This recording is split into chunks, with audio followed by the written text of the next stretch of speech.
Ambati Silks, Kanchipuram Saree Store, now in Vijayawada. Exclusive Pattu Sarees, Salwas and Lehengas. Hi hello welcome to Suman TV. నేను మీ Roshan. So నిన్న victims అంటే మంగ్లీ విషయంలో మాట్లాడిన ఆ సంభాషణ అంతా కూడా మీరు చూశారు. At the same time advocate Subbarao గారు కూడా మాట్లాడింది చూశారు. బట్ ఇదేంటి అసలు సుబ్బారావు వర్సెస్ మంగ్లీ ఇష్యూనా లేకపోతే విక్టిమ్స్ వర్సెస్ మధు ఇష్యూనా? ఎందుకు ఈ టాపిక్ డైవర్ట్ అవుతుంది అంటే ఇదే అంశం మీద రకరకాల రాజకీయ నాయకులు కూడా నిన్న నైట్ నాకు కాల్ చేయడం జరిగింది, అడగటం జరిగింది. అండ్ ముఖ్యంగా ఆంధ్రప్రదేశ్ నుంచి చాలామంది మినిస్టర్స్ అడిగారు నన్ను. At the same time Nara Lokesh గారికి విషయం పంపించిన తర్వాత ఆయన ఇమీడియట్గా రియాక్ట్ అయ్యి ఏంటి ఇష్యూ చూశాను నేను కూడా. చాలా బాధ అనిపించింది. విక్టిమ్ సైడ్ బాధ విన్న తర్వాత వాళ్ళందరూ కూడా ఆంధ్రప్రదేశ్కి చెందిన వాళ్ళు. డెఫినెట్గా హోమ్ మినిస్టర్ గారిని కలవండి, నేను హోమ్ మినిస్టర్ గారికి ఇన్ఫామ్ చేస్తాను అని చెప్పాను. హ్యాట్సప్ నారా లోకేష్ గారు. ఫస్ట్ ఆఫ్ ఆల్ అంత బిజీగా ఉన్నా కానీ ఇది చిన్న విషయంగా భావించకుండా చాలా పెద్ద విషయం. ఇంతమంది విక్టిమ్స్ ఇన్ని కోట్లు పోగొట్టుకున్నారు. డెఫినెట్గా వాళ్ళకి న్యాయం చేసేలా చేద్దామని చెప్పి కూడా మీరు భరోసాని ఇవ్వటం నిజంగా హ్యాట్సప్ అండి. ఎందుకంటే చాలామంది కొత్తగా ఎమ్మెల్యేలు అయిన వాళ్ళు, కొత్తగా మంత్రులు అయిన వాళ్ళు అధికారంలోకి వచ్చిన తర్వాత చాలా లేట్గా రియాక్ట్ అవుతుంటారు. అవి కూడా చూస్తూనే ఉంటాం. అధికారం పోయిన తర్వాత ఎలా ఉంటారో కూడా చూస్తాం. బట్ ఆయన అధికారంలో ఉన్నా లేకపోయినా ఫస్ట్ నుంచి ఒకేలాగా వ్యవహరించే శైలి. అందుకే ఇప్పుడున్న నాయకులందరూ ఆయన ఇష్టపడుతున్నారు అనిపించింది నాకు కూడా. ఆయన గవర్నమెంట్ వచ్చిన తర్వాత కూడా నాకు ఒక మెసేజ్ పెట్టారు. గవర్నమెంట్ వచ్చింది, రకరకాల రీజన్స్ వల్ల బిజీగా ఉండొచ్చు, బట్ మీరు కొన్ని మంచి విషయాల మీద మంచి జరిగేలా చాలా ఇష్యూస్ చేస్తుంటారు. ఇన్ కేస్ ఆంధ్రప్రదేశ్ నుంచి ఏదొచ్చినా కానీ బిజీగా ఉండి కాల్ లిఫ్ట్ చేయకపోయినా కానీ ఒక మెసేజ్ పెట్టండి, నా టీం రియాక్ట్ అవుతారు, నేను టీంకి ఇన్ఫామ్ చేస్తానని చెప్పారు. అట్ ది సేమ్ టైం చిన్న విషయాలు నేను ఎప్పుడు ఇన్ఫామ్ చేయలేదు ఆయనకి. ఎమ్మెల్యే పరిధిలో అయిపోయినాయి కాబట్టి పెద్ద ఇష్యూ ఏదైనా వచ్చినప్పుడు ఇన్ఫామ్ చేద్దాం అనుకున్నాను. బట్ నిన్న ఇష్యూ అనిపించి నేను ఆయనకి మెసేజ్ చేయగానే ఇమీడియట్గా రియాక్ట్ అయ్యారు. విత్ ఇన్ 6 to 7 minutesలోనే ఆయన ఒక మెసేజ్ పంపారు నాకు. డెఫినెట్గా సపోర్ట్ చేద్దాం, హోమ్ మినిస్టర్ని కానీ కలవండి. థ్యాంక్ యూ లోకేష్ గారు, థ్యాంక్ యూ సో మచ్. ఇది చిన్న ఇష్యూగా ఎవరు భావించొద్దు. ఆల్రెడీ సిఐడి పరిధిలో కూడా ఉంది, కోర్టు ఇష్యూ కూడా. బట్ నిన్న విక్టిమ్స్ అందరూ వచ్చినప్పుడు వాళ్ళలో తెలంగాణకు సంబంధించిన విక్టిమ్స్ కూడా ఉన్నారు. ఒక్కసారి దీనికి తెలంగాణ గవర్నమెంట్ కానీ కాంగ్రెస్ గవర్నమెంట్ రేవంత్ రెడ్డి గారు కూడా స్పందించాలి. ఎనీహౌ నైట్ ఈ ఇష్యూ చూసిన తర్వాత మంగ్లీ గారు కూడా నాకు కాల్ చేసి తన వర్షం చెప్పారు. డెఫినెట్గా నా ఇన్వాల్వ్మెంట్ అయితే లేదండి. నా పేరు చెప్పుకొని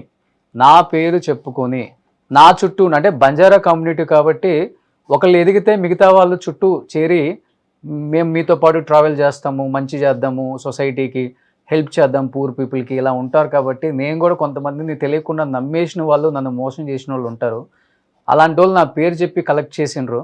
డెఫినెట్గా నేను బాధితుల వైపు, విక్టిమ్స్ వైపు ఉంటాను. దోషన్ గారు మీరు ఫైట్ చేయండి. డెఫినెట్గా మా తమ్ముడు ఉన్నా, లేకపోతే రమావత్ మధు ఉన్నా, ఇంకెవరి పేరు బాలాజీ నాయక్ ఉన్నా, వీళ్ళందరినీ బయటికి తీసుకొద్దాము, అందరికీ న్యాయం చేద్దాము. ఏ విధంగా చెప్పుకోవాలి? నేను సమాజం నన్ను నమ్మట్లేదు, నేను దీంట్లో లేదు అంటే మీడియా వక్రీకరిస్తుంది అంటున్నారు. మీడియా ఎక్కడ వక్రీకరించలేదండి. విక్టిమ్స్ చెప్పే బాధని మాత్రమే టెలికాస్ట్ చేస్తుంది ఎనీ మీడియా. బట్ మీరు చెప్పే సమాధానం సరిగా లేక ఆ టైంకి ఏదైనా మీడియా అట్లా వేసి ఉండొచ్చు.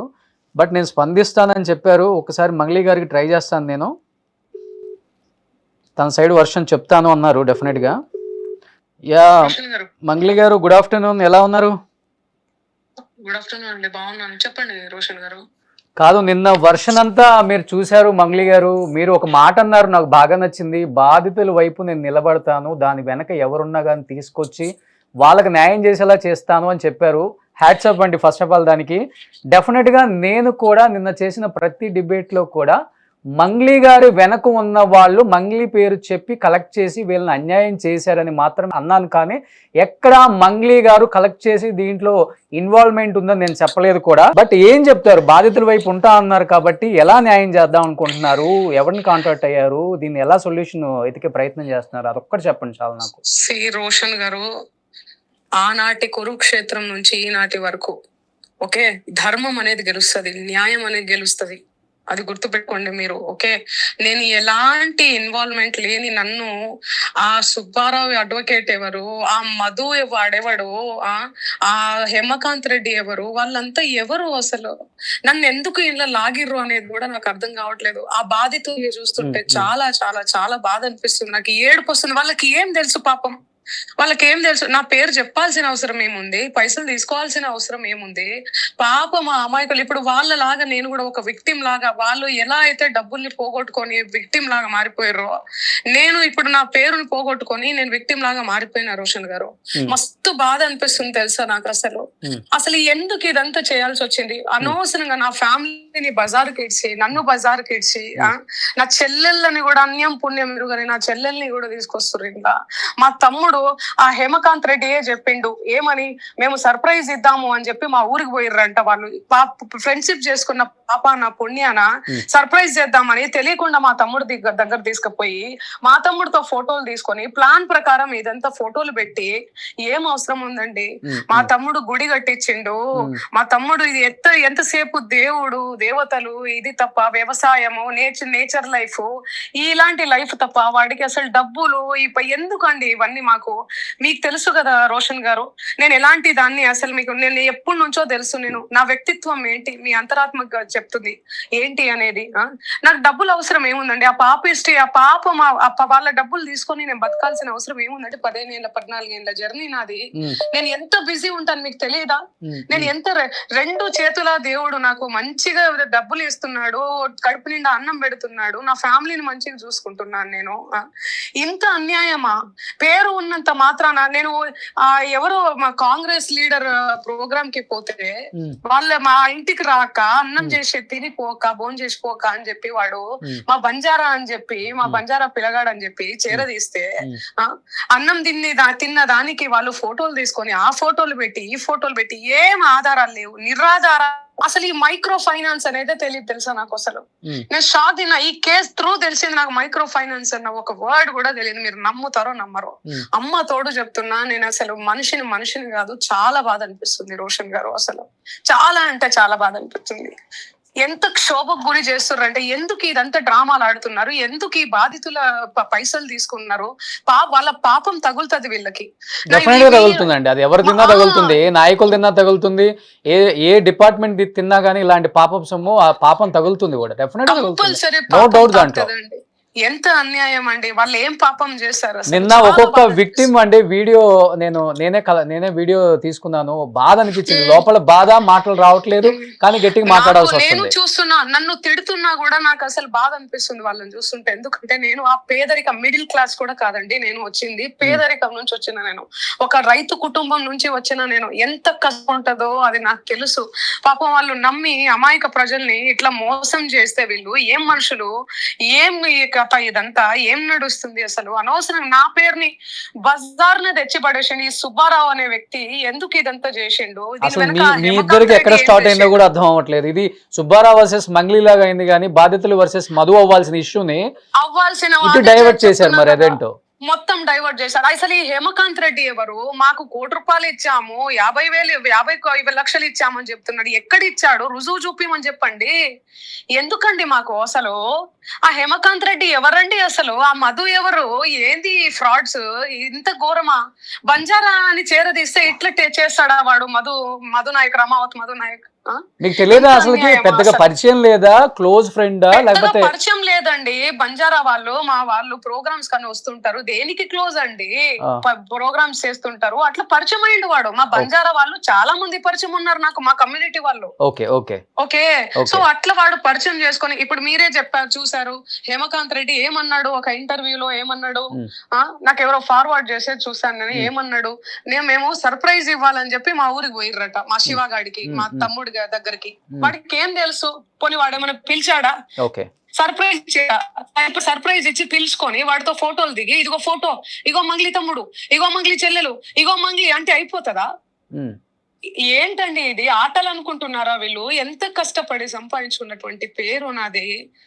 కానీ ఒకటి మాత్రం దీంట్లో ఎంతవరకు నిజం ఉందో నాకు తెలియదు. ఈ రమావత్ మధు అనే వ్యక్తికి మీ చెల్లెల్నిచ్చి పెళ్లి చేస్తున్నారండి?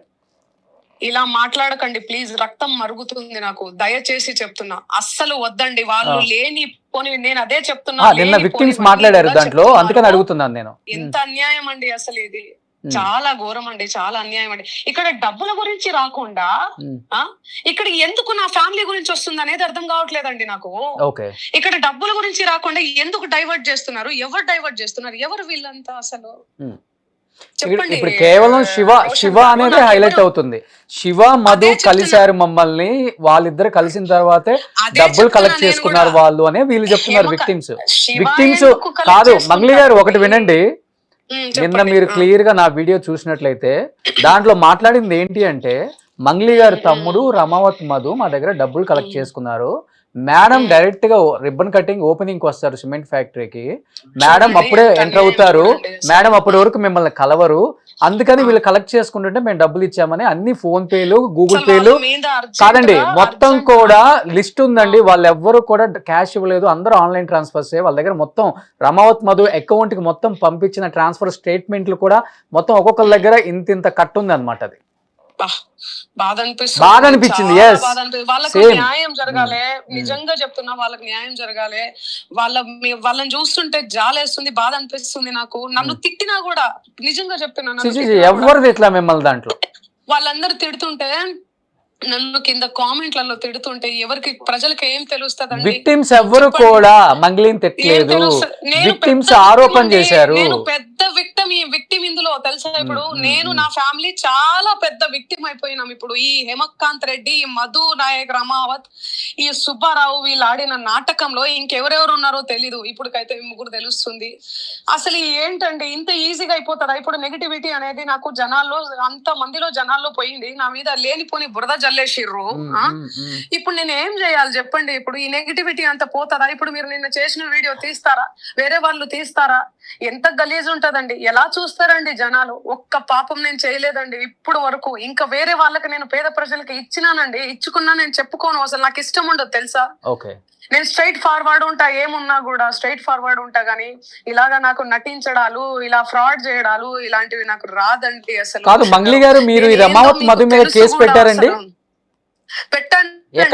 ఏపీఎస్ లో పెట్టారు, నార్సింగ్ పిఎస్ లో పెట్టినా నేను. వీళ్ళ కంటే ముందే ఎప్పుడో పెట్టినా నేను. ఏ డేట్ లో పెట్టారు? 23rd మార్చి, 4th మార్చ్ మొన్న పెడితే అసలు అది బయటికి రాలేదు. ఎప్పుడైతే పంజాగొట్ట పిఎస్ లో ఇది బయటకు వచ్చిందో అప్పుడు బయటకు వచ్చింది. అది నేను చెప్పినా కూడా, వదలండి సార్, ప్రెస్ కి వదలండి సార్ అని చెప్పి చాలా సార్లు చెప్పినా నేను. మరి వాళ్ళు ఏం అయిపోయిందో ఏమో, మరి ట్రాన్స్ఫర్ అయ్యారో ఏమైందో ఏం లేదే. అక్కడ సిఐ హరికృష్ణారెడ్డి గారు కూడా చాలా మంచి వ్యక్తి, ఎలాంటిది ఉన్నా కానీ న్యాయం వైపు నిలబడతాడు ఆయన, తెలుసు నాకు. అవును, but end of the day ఒకటే చెప్తా రోషన్ గారు, చట్టం ఉంది, న్యాయం ఉంది, న్యాయ వ్యవస్థ ఉంది. నేను మళ్ళీ చెప్తున్నా, న్యాయం గెలుస్తుంది, ధర్మం గెలుస్తుంది. ఇంతకంటే నేను ఏం చెప్పలేను. చాలా బాధాకరమైనటువంటి విషయం, నిజంగా నేను మాటల్లో చెప్పుకోలేనండి. నా మీద ఎంత బురద చల్లుతున్నారంటే ఇంకా నేను ఏం చేయాలి చెప్పండి రోషన్ గారు? ఏం లేదండి, మీరు కొంచెం న్యాయ వ్యవస్థ కూడా, చట్టం ఎవరు చుట్టం కాదు, చట్టం అనేది ఉంది అక్కడ, న్యాయ వ్యవస్థ ఉంది. నేను అండి. బట్ నాకు ఒకే ఒకటి కోరుకుంటున్నానండి, మీరు విక్టిమ్స్ వైపు కొంచెం స్ట్రాంగ్ గా స్టాండ్ తీసుకోవాలని. నేను కూడా స్టాండ్ తీసుకున్నాను వాళ్ళ వైపు. పోయినా పర్వాలేదు, పాపం వాళ్ళకు మంచి జరగాలని కోరుకుంటానండి. నేను అక్కడి నుంచే వచ్చానండి. నేను వాళ్ళ ఆశీర్వాదం లేకపోతే, ఆ బాధితులు లాంటి ఆశీర్వాదం లేకపోతే, వాళ్ళ ఆశీర్వాదం లేకపోతే నేను ఇక్కడ వరకు రానండి. నేను ప్రజలే నా దేవుళ్ళు, ప్రజలే నాతో ఉన్నారు, ప్రజలే నేను వాళ్ళతో, వాళ్ళు లేకపోతే నేను లేనండి. వాళ్ళ చేతిలో పెరిగిన దాన్ని నేను. అర్థమవుతుందా? సో నాకు నేను ఎందుకు మోసం చేస్తానండి? నేను ఎందుకు మోసం చేస్తాను? నేను ఎందుకు అలాంటి పాపిష్టి డబ్బు నాకెందుకండి? డెఫినెట్లీ మంచో వచ్చాడో ఏదో జరుగుతుంది కదా, వాళ్ళకి మంచి జరిగితే చాలు నాకు. ధైర్యంగా ఉండండి మంగ్లీ గారు. నిన్న కూడా విక్టిమ్స్ చెప్పారు, నేను మాట్లాడాను. డెఫినెట్ గా మంగ్లీ వెనకున్న వాళ్ళని మంగ్లీ గారు 2 చెంపదెబ్బలు వేసైనా బయటకు తీసుకురావాలని అందరూ అంటున్నారు. ఎవ్వరు కూడా మంగ్లీ గారు ఇన్వాల్వ్ అయ్యారని విక్టిమ్స్ కూడా చెప్పలేదు. వాళ్ళని కంపల్సరీ ఇందులో ఎవరెవరైతే గేమ్స్ ఆడి వాళ్ళ డబ్బులు ఎవరైతే తీసుకున్నారో వాళ్ళను కంపల్సరీ చట్టం శిక్షించాలి. వాళ్ళ మీద కఠిన చర్యలు తీసుకోవాలి. ఇదంతా ఎక్కడికి పోదో, న్యాయం ఎప్పుడన్నా గెలుస్తుంది. ఎప్పటికీ కూడా ఉండదు. నిజం అనేది బయటకు తేలుతుంది. ఇవాళ రేపా రేపా రేపా ఏది కూడా. బట్ వాళ్ళకి అయితే న్యాయం జరగాలి. మీ అమ్మా నాన్న పరిస్థితి నేను ఏంటండి? నేను నేను అండగుంటా. ఏం పరిస్థితి దండి మా నాన్న ఎందుకులేండి, నాకు ఇష్టం ఉండదు. సరేనా? Thank you so much. సరే మంగ్లీ గారు, థ్యాంక్ థ్యాంక్ యూ అండి.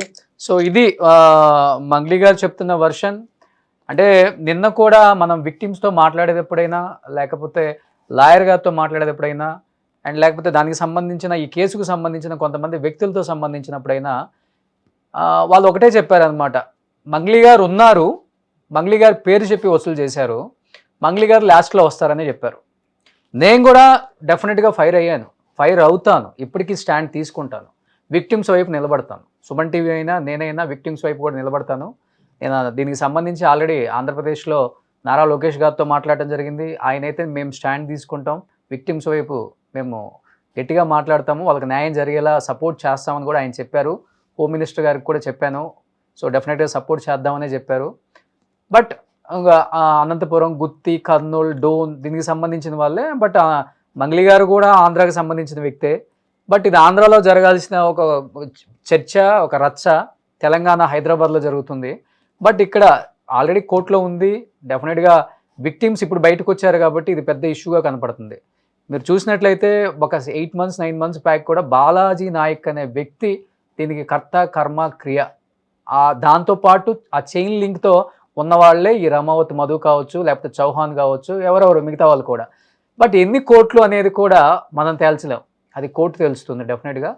అండ్ ఇది డెఫినెట్గా అయితే ఎప్పటికైనా బయటికి రావాల్సిన ఒక చర్చ కాబట్టి అది ఈరోజు విక్టిమ్స్ వల్ల బయటకు వచ్చింది. ఆమె కూడా బల్లగుద్ది చెప్తున్నారు, నేను డెఫినెట్గా విక్టిమ్స్ వైపు ఉంటాను అని చెప్పేసి. అందరం కూడా ఇప్పుడు మనిషి పుట్టేటప్పుడు ఏం ఆశించకుండా పుడతాడు, మనిషి పుట్టిన తర్వాత ఆశతోనే బతుకుతాడు. అది కామన్ ఎక్కడే కానీ. ఇప్పుడు విక్టిమ్స్ని మనం ఏం అనడానికి లేదు. ఇప్పుడు బ్యాంక్ వాడు కూడా ₹1 కోటి లోన్ తీసుకుంటే వాడికి కట్టే టైంకి మనం 2 కోట్లు కడతాం. సో ప్రతి ఒక్కటి ఇదేంటంటే ఇప్పుడు కోట్లు ఎగ్గొట్టిన ఎంతోమంది పెద్ద పెద్ద వాళ్ళు ఉన్నారు బ్యాంకుల్లో. అలాంటి వాళ్ళ గురించి మనం మాట్లాడుకోం. వీడు వడ్డీ కాశపడి వీడు ఇచ్చాడు కదా ఈ విక్టిమ్ అని చెప్పేసి కొంతమందిని అంటుంటాం. అది మానవ నైజం, రూపాయి ఇస్తే ₹2 వస్తుంది కదా అనేది. బట్ అది ఇలా జరుగుతుందని ఎవరికి తెలియదు కాబట్టి పెద్ద వాళ్ళు ఉన్నారు, మా వాళ్ళు ఉన్నారు, డెఫినెట్గా మంచి జరుగుతుంది అనుకొని విక్టిమ్స్ ఇచ్చారు. చాలామంది లేడీస్ కూడా ఉన్నారు ఆ విక్టిమ్స్లో. వాళ్ళు కొంతమంది ఇప్పుడు ఛానల్కి కూడా వస్తున్నారు.